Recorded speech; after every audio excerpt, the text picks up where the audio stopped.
Et yo les amis, j'espère que vous allez bien et aujourd'hui on se retrouve pour une nouvelle vidéo. Aujourd'hui on se retrouve pour un petit débrief de ce Istanbul Başakşehir contre le Paris Saint-Germain.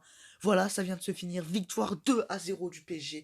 Je devrais revenir donc sur ce match incroyable de Moïse Kean, un doublé. Ce soir, voilà, il aura montré à toute l'Europe que c'est un grand joueur, un grand attaquant. Voilà, ce joueur, même quand il n'était pas au PSG, je connaissais déjà ce joueur, je savais déjà que c'était un crack, une pépite. Et voilà, malheureusement, il n'a pas été assez bien utilisé à la Juve. Il est allé en prêt à Everton et là il explose au PSG. Un doublé ce soir pour sauver le PSG d'un match vraiment très très difficile. Voilà, un match vraiment à oublier pour le PSG. Ça n'a vraiment pas été une grosse prestation, un match même inquiétant. Bachak aura vraiment été hyper bon, pour moi méritait absolument la victoire. Mais voilà, après il y a des bonnes individualités côté parisien, mais on va revenir sur la prestation très moyenne de Mbappé. Voilà, donc les amis, victoire donc sur le score de 2-0. Donc Keane à la 64e et Skin à la 79e. Donc voilà, donc on va parler de l'entame de match. Je fais le débrief rapidement parce que il y a Barça Juve qui va bientôt arriver, mais je voudrais quand même faire un petit débrief sur ce match. Donc voilà, l'ouverture du score donc une première mi-temps vraiment. On entre vraiment assez un rythme assez faible. Voilà, le PSG, les deux équipes s'observent. Le PSG a le ballon.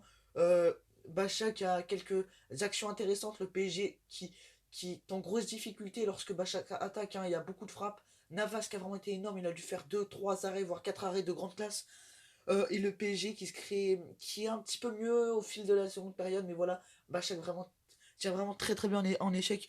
Le PSG, voilà, le PSG. Les deux équipes font jeu égal. On n'a pas vraiment l'impression que le PSG est au-dessus techniquement et tout, parce que Bachak va vraiment froidement jouer sa chance offensivement en deuxième mi-temps. Parce que voilà, Bachak, dès qu'ils attaquent, bah, c'est le danger. Il y a des occasions. Crivelli qui a vraiment eu pas mal d'occasions. Voilà, il y a des occasions, des situations. Franchement, c'est vraiment. Même en deuxième mi-temps, j'ai l'impression que c'est Bachak qui domine. Mais voilà.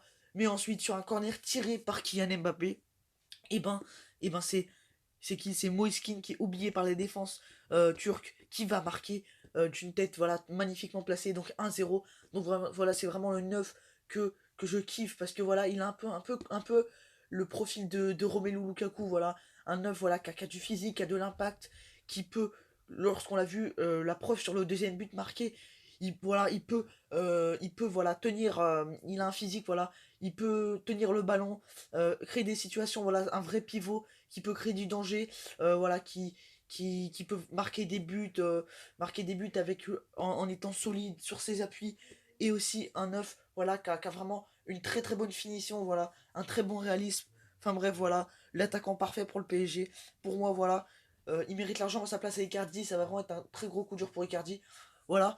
Et ensuite, donc le PSG, voilà, qui va être mieux, qui va être beaucoup moins bien qui va être mieux après le premier but de Keane. Mais voilà, Bachak va se créer une énorme occasion avec Crivelli. Et qui va quand même, le PSG qui va être délivré après le deuxième but de Keane. Mais franchement, j'ai pas trouvé que je trouvais que le PSG a vraiment été très très inquiétant.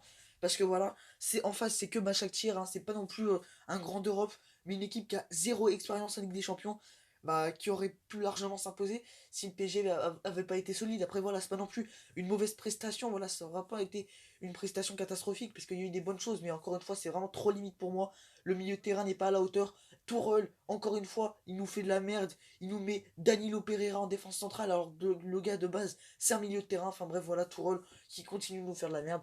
On va voir si le PSG va assumer contre Leipzig maintenant, un rang supérieur. D'ailleurs, il y a United Leipzig, mais moi, même si moi j'ai regardé Barça Juve, en tout cas, les amis, donc j'ai trouvé, bah, que Navas aura vraiment été énorme. Voilà, Ander Herrera, vraiment, ça aura vraiment été très très timide.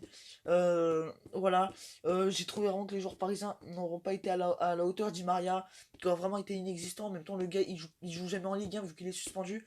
Neymar qui est sorti sur blessure, et ça, il faut en parler aussi. Voilà, Neymar, alors je pense pas que ce soit hyper grave, mais voilà, Neymar, encore une fois, on voit la faiblesse de ce joueur qui n'arrive pas à tenir sur le long terme des matchs. Et on va retenir que Keane aura sauvé le PSG, mais ça aura vraiment été une prestation très très difficile. car vraiment Bachak aura vraiment très très bien joué, même si voilà, le PSG n'a pas démérité sa victoire, car ils ont quand même fait, fait, euh, fait des bonnes choses, mais ça aura vraiment été un match égal, vraiment les deux équipes auront vraiment été égales, mais au final c'est Paris qui s'impose. Voilà les amis, c'est la fin de ce petit débrief, j'espère qu'il vous aura plu. Je vais pas mettre d'intro parce que voilà, je vais vite envoyer le débrief en ligne pour pas pour regarder tranquillement le match Barça-Juve. En tout cas les amis, c'était le temps débrief. Allez les amis, bye.